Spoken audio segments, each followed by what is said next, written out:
Gràcies un divendres més per estar aquí, per estar a la plaça, per ser-hi. Avui ens solidaritzem heu vist aquí el cartell, amb els joves del Sasso. Com sabeu, joves que porten ja 1000 dies de presó. I volíem començar una miqueta la concentració d'avui, que dedicarem a aquesta solidaritat, una frase que es fa servir sovint, que diu que la solidaritat és la tendresa dels pobles. En temps en què ens podem sentir decebuts, en què trobem a faltar, dèiem també la setmana passada, camins compartits, camins traçats col·lectivament, objectius compartits, paraules potser com solidaritat, com tendresa, ens poden semblar que no responen al que necessitem. Però estem convençuts i convençudes també que és temps de solidaritat i que és temps de lluites compartides,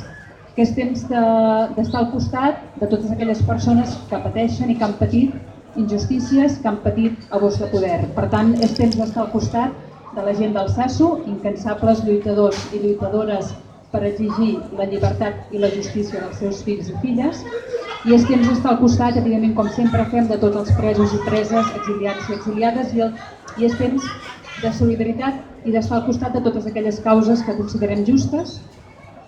i d'estar al costat de tots aquells que pateixen repressió d'un estat autoritari que és incapaç de donar resposta als reptes polítics que té al capdavant.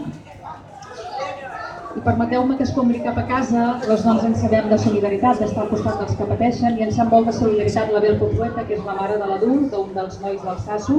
que és lluitadora també incansable i exemple total de resiliència i de resistència. Ens saben molt també de solidaritat la Susanna i la Txell, en aquest cas les destaquem les companyes d'en Jordi Sánchez,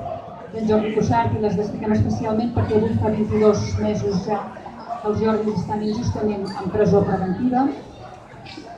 I ens sap també de solidaritat, com moltes altres persones, l'Anna Gabriel, que ens enviava des del seu exili polític, enviava una carta, va fer publicar una carta, i n'he escollit un fragment que diu: en temps de trasinar amb les lleis contra la violència de gènere i de ser assassinades per caminar soles, en temps de presidències que deixaran per herències murs i deixar soles davant la mort les que han construït vida enmig de la guerra, en aquests temps crec que també és moment de saber treure el millor de cadascú, individual i col·lectivament, de saber com retrobar l'espai que sempre hem intentat forjar per tal de demostrar que els alliberaments no es jerarquitzen, que és tot un sistema el que genera patiment